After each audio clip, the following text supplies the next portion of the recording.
Hi guys. Okay, today we're going to talk about finding a good dojo or martial arts school.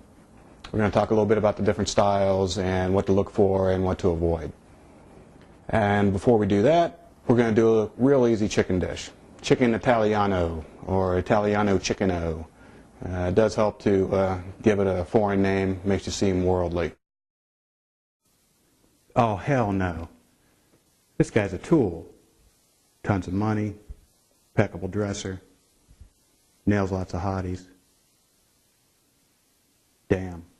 No, this is us. We dress like this, we make enough to get by, and we nail the girl next door.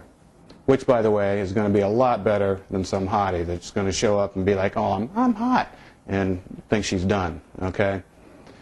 Girl next door is going to rock your world, okay? That teller at the bank with a little junk in her trunk, I'm telling you. Strap one on, you'll thank me. Okay, let's cook. Chicken Italiano. Now, here's a maxim. Yeah, I wanted to work one of these in quick. And I'm sure you wanted me to, too. Too? Okay, treat chicken like it's nuclear waste. Or you're going to end up like this. Oh, man. And I know you don't want that. All right, so anytime you handle chicken, you wash your hands. Anything it touches, anything it even looks at, you got to wash. Okay? So, that's that out of the way. One of these 1.5 quart casserole dishes. And we're going to take some Italian dressing. This in particular one happens to be Romano basil vinaigrette. Ooh. Shake it up, baby. Okay. We're going to dump about half of this in here. Because we're going to doctor this up a little bit. And then if we need more, we'll just use that. And you know what? You come home from work, you're in a big hurry, you don't feel like going through anything else. Just do it like this. Just use this stuff. It's fine like this. But being the anal person that I am, a little garlic salt. You don't need a lot because this is already pretty spiced, but I like to, add a little bit of my own touch to it. Take a little parsley, and as you'll notice, I'm taking the parsley out of here and scrunching it up between my fingers. That releases the flavors and essence of the herb because this is dried. And if you should already know my opinion of fresh versus dried, which is like, who cares? Anyway, a little oregano, and we're going to do a little onion powder. And all this is just not a whole, pinch, smidge, call it what you want. It's not a whole lot. You can see how much I'm putting in there. Well, you can kind of guess. I know this is a wide shot, but not a hell of a lot. Just accenting a little bit as opposed to having to spice something up from raw. Okay. Now, as I said, this stuff is highly dangerous. Should have to be a licensed chef to handle chicken. I'm kidding. All right. Another little thing I do is I'll try and handle the chicken with one hand as much as possible, leaving a clean one free if I need it for something.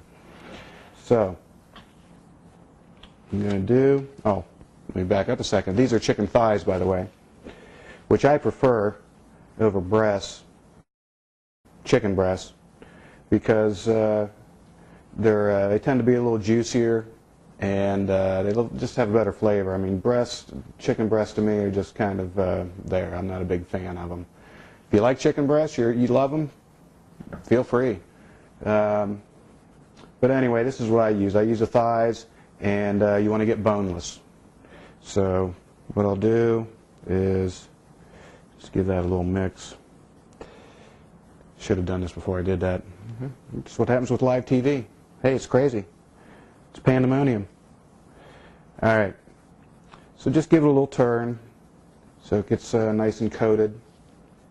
Again, I'm just using one hand here to keep a clean one handy if I need it for some reason.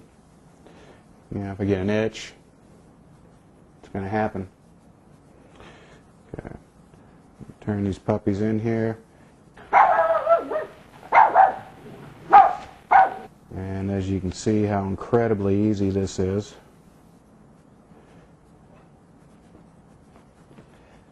There's a big one I got to try and get in here to last. And it's going to just fit. That's why you want a quart and a half. If you have a quart one, you probably wouldn't get all these in here. And this is kind of the standard number of pieces and chicken that you're going to find in your store. Okay, that came out just about right. And let me wash my hands here real quick because chicken is deadly. It will attack when you least expect. And if you're grilling and I was seasoning these things like on a plate to go on the grill and had to keep handling them and turning them, handling them and turning them, you end up washing your hands a lot, which, just get used to it. So, okay, we'll get a chef cam of this in a second here. Right now, first I want to talk about cooking times. Got the oven preheated to 350. Should be about 40-45 minutes.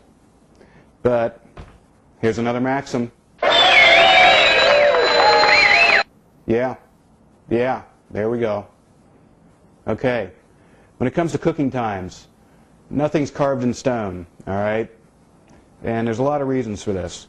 Partly because, in this case with the chicken thighs, some of them were bigger, some of them were smaller, and some of them have a little more fat than the others. If it's ground beef or whatever kind of meat it is, a pound is not a pound. You look at a package and sometimes it's 0.92 pounds, it's 1.3 or whatever. Okay, and the fat content's going to be different from package to package, so that's going to affect things. Also, your stove, if you're in an apartment, that thing could have come over on the Mayflower for all you know. So it's not going to be in that great a shape, it's not going to be that efficient, yada yada. Main thing is different stoves are going to cook at different temperatures and maintain those temperatures and so on and so forth. So cooking times are, something that's like a suggestion. Okay, when it starts to get down towards the end, start keeping an eye on it, and see what it looks like. If it starts to look done to you, take it out.